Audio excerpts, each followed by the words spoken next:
यह बात मायने नहीं रखती कि आप कितना धीमे चल रहे हैं, जब तक कि आप रुके नहीं।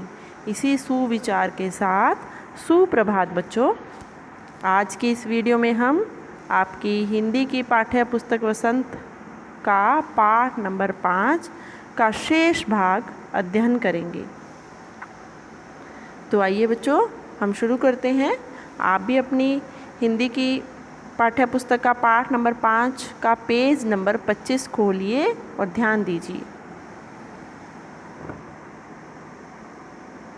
जहाँ तक पत्रों का सवाल है, अगर आप बारीकी से उसी तह में जाएं, तो आपको ऐसा कोई नहीं मिलेगा जिसने कभी किसी को पत्र ना लिखा या न लिखाया हो, या पत्रों का बेसब्री से जिसने इंतज़ार न किया हो। हमारे सैनिक तो पत्रों का जिस उत्सुकता से इंतज़ार करते हैं, उसकी कोई मिसाल ही नहीं।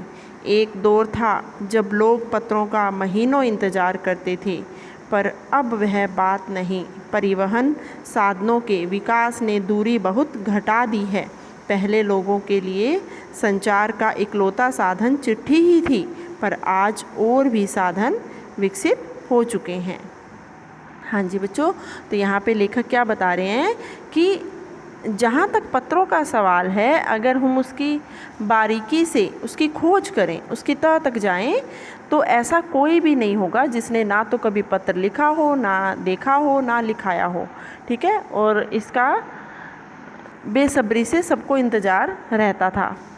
जैसे हमारे आप सैनिक ही ले लीजिए। सैनिक को हमेशा जो बॉर्डर पर लड़ाई करते हैं, घर से दूर रहते हैं, उनको भी पत्र का इंतज़ार रहता है। ठीक है, और अपने घर पर भी वो पत्र लिखते हैं, चिट्ठियों का इंतज़ार करते हैं, घर वाले भी उनका। लेकिन आज कल के परिवहन ने साधनों के विकास की दूरी बहुत घटा दी है। मतलब कोरियर देखो कितनी जल्दी पहुंचती है ना। अगर कोई, पहले तो चिट्ठियों को महीना महीना लग जाता था, पर वो अब बात नहीं रही है। और पहले लोगों के लिए संचार का जो इकलौता साधन था वो चिट्ठी ही होती थी, पर आज और भी साधन विकसित हो चुके हैं। और भी साधन, जैसे देखिए अब मोबाइल फ़ोन आ गया है। अब हमें चिट्ठी लिखने की इतनी ज़रूरत ही नहीं पड़ती, तो मोबाइल पे हम कितनी जल्दी से बात कर लेते हैं ना। चलिए आगे देखिए। आज देश में ऐसे लोगों की कमी नहीं है जो अपने पुरखों की चिट्ठियों को सहेज और संजो कर विरासत के रूप में रखे हुए हों, या फिर बड़े बड़े लेखक, पत्रकारों, उद्यमी, कवि, प्रशासक, सन्यासी या किसान, इनकी पत्र रचनाएं अपने आप में अनुसंधान का विषय है। अगर आज जैसे संचार साधन होते तो पंडित नेहरू अपनी पुत्री इंदिरा गांधी को फ़ोन करते, पर तब पिता के पत्र पुत्री के नाम नहीं लिखे जाते, जो देश के करोड़ों लोगों को प्रेरणा देते हैं। पत्रों को तो आप सहेज कर रख लेते हैं, पर SMS संदेशों को आप जल्दी ही भूल जाते हैं। हाँ जी बच्चों, तो यहाँ पे लेखक क्या बता रहे हैं कि आज देश में ऐसे बहुत से लोगों की कमी नहीं है जो अपने पुरखों की चिट्ठियों को, लिखी हुई चिट्ठियों को सहेज कर, संभाल कर रखते हैं। ठीक है, विरासत के रूप में रखते हैं कि ये हमारे पुरखों की लिखी हुई चिट्ठियाँ हैं। ठीक है, बड़े बड़े जो लेखक हैं, पत्रकार हैं, उद्यमी का मतलब क्या होता है? व्यापारी। ठीक है, कवि, प्रशासक, सन्यासी या किसान, इनकी जो पत्र रचनाएँ हैं अपने आप में एक अनुसंधान का विषय। अनुसंधान का अर्थ होता है खोज। अगर आज ऐसे संचार साधन होते तो जो जवाहरलाल नेहरू हैं वो भी अपने पुत्री को फ़ोन ही करते, वो चिट्ठी क्यों लिखते? ठीक है, जिसको हम आज पढ़ते हैं, सब लोग उनको पढ़कर उनसे प्रेरणा लेते हैं कि जब जवाहरलाल नेहरू जेल में थे तो उन्होंने वहाँ पर अपनी बेटी इंदिरा गांधी को पत्र लिखे थे। ठीक है, तो वो प्रेरणा के रूप में हमारे सामने नहीं आते अगर आज वाले साधन तब होते। ठीक है, तो पत्रों को तो हम सहेज कर रख सकते हैं, संभाल कर रख सकते हैं, लेकिन जो SMS होते हैं वो देखो जब स्टोरेज फुल हो जाती है तो उनको हमें डिलीट भी करना पड़ जाता है। तो इसलिए पत्रों को ज़्यादा अहमियत दी गई है। हाँ जी बच्चों, तो आगे देखिए। कितने संदेशों को आप सहेज कर रख सकते हैं। तमाम महान हस्तियों की तो सबसे बड़ी यादगार या धरोहर उनके द्वारा लिखे गए पत्र ही हैं। भारत में इस श्रेणी में राष्ट्रपिता महात्मा गांधी को सबसे आगे रखा जाता है। दुनिया के तमाम संग्रहालय जानी मानी हस्तियों के पत्रों का अनूठा संकलन भी है। तमाम पत्र देश, काल और समाज को जानने समझने का असली पैमाना है। भारत में आज़ादी के पहले महासंग्राम के दिनों में जो कुछ अंग्रेज अफसरों ने अपने परिवारजनों को पत्र में लिखे, वे आगे चलकर बहुत महत्व की पुस्तक तक बन गई। इन पत्रों ने साबित किया कि यह संग्राम कितनी ज़मीनी मजबूती लिए हुए था। हाँ जी बच्चों, तो यहाँ पर लेखक हमें क्या बता रहे हैं कि कितने संदेशों को आप सहेज कर रख सकते हैं। ठीक है, तमाम महान हस्तियों की तो सबसे बड़ी यादगार या धरोहर उनके द्वारा लिखे गए पत्र हैं। जैसे कि आप राष्ट्रपिता महात्मा गांधी को ले लीजिए, उनके द्वारा जितने भी पत्र लिखे गए उनको एक संग्रहालय के रूप में संग्रहालय के अंदर संभाल कर रखा गया है। हस्तियों मतलब नामी लोग जो होते हैं। ठीक है, तमाम पत्र देश, काल और समाज को समझने का असली पैमाना है। भारत में आज़ादी के पहले महासंग्राम के दिनों में जो कुछ भी अंग्रेज अफसरों ने अपने परिवारजनों को पत्र में लिखे, वे आगे चलकर क्या बनी, एक महत्व पुस्तक बनी। ठीक है, और ये पत्रों से साबित होता है कि यह संग्राम कितनी ज़मीनी मजबूती लिए हुए, मतलब कितनी मजबूत चीज़ है पत्र। ठीक है, आगे देखिए, महात्मा गांधी के पास दुनिया भर से तमाम पत्र केवल महात्मा गांधी इंडिया लिखे आते थे। वे जहाँ भी रहते थे वहाँ तक पहुँच जाते थे। आज़ादी के आंदोलन की कई अन्य दिग्गज हस्तियों के साथ भी ऐसा ही था। गांधी जी के पास देश दुनिया से बड़ी संख्या में पत्र पहुंचते थे, पर पत्रों का जवाब देने के मामले में उनका कोई जोड़ नहीं था। कहा जाता है कि जैसे ही उन्हें पत्र मिलता था, उसी समय वे उसका जवाब भी लिख देते थे।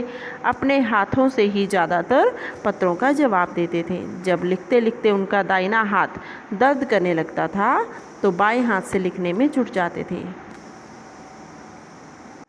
हाँ जी, तो यहाँ पर लेखक क्या बता रहे हैं कि महात्मा गांधी जी के पास जो भी पत्र आते थे, दुनिया के जो भी तमाम पत्र आते थे, वो किस नाम से आते थे, महात्मा गांधी इंडिया लिखे आते थे। ठीक है, वे जहाँ भी होते थे वहाँ पत्र पहुँच जाते थे।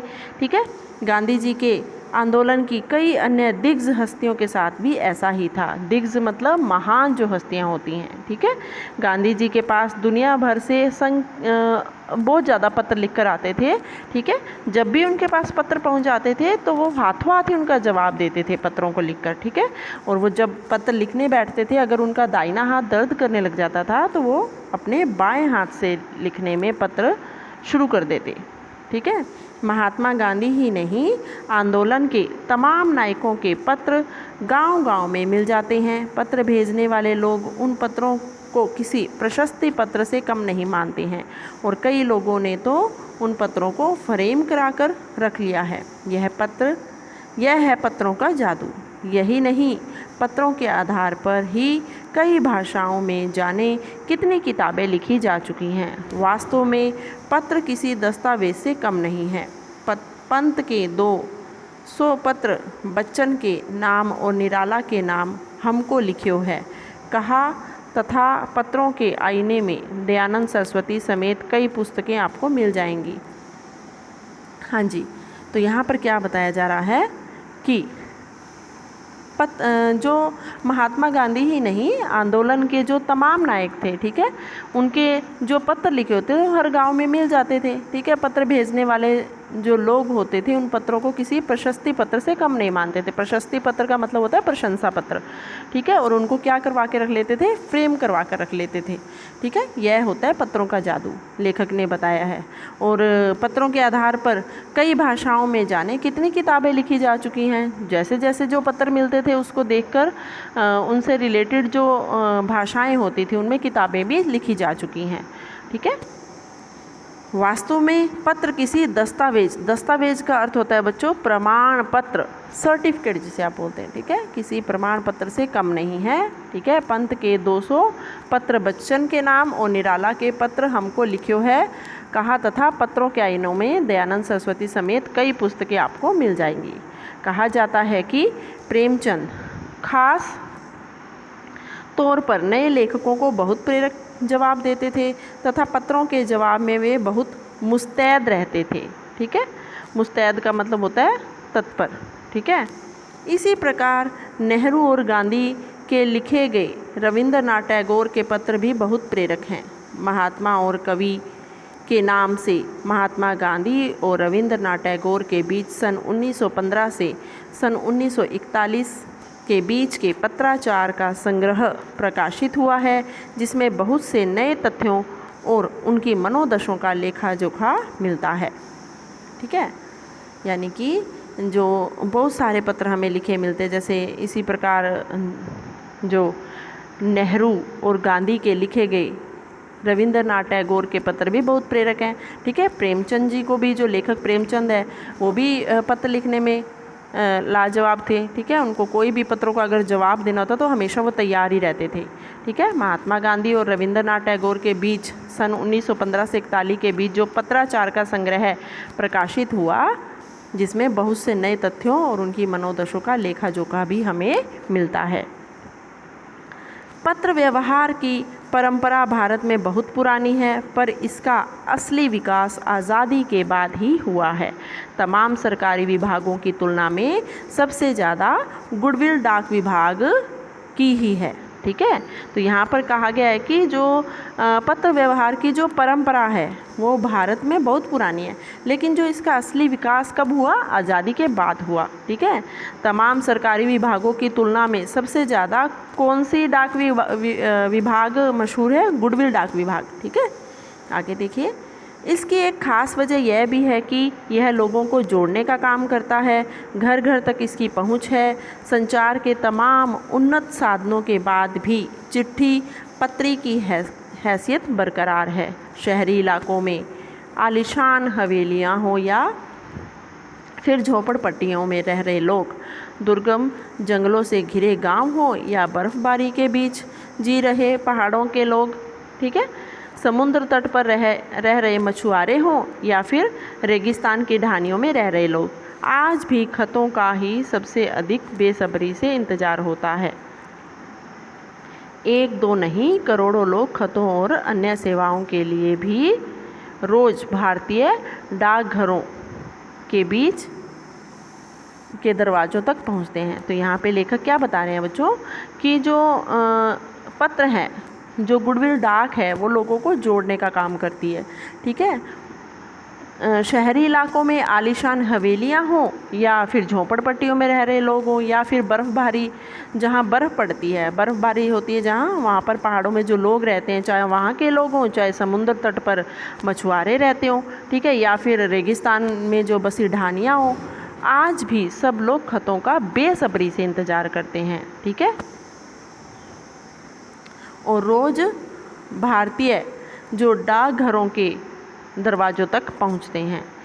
इसकी बहुआयामी भूमिका नज़र आ रही है। दूर देहात में लाखों गरीब घरों में चूल्हे मनी ऑर्डर अर्थव्यवस्था से ही जलते हैं। गांवों या गरीब बस्तियों में चिट्ठी या मनी ऑर्डर लेकर पहुंचने वाला डाकिया देवदूत के रूप में देखा जाता है।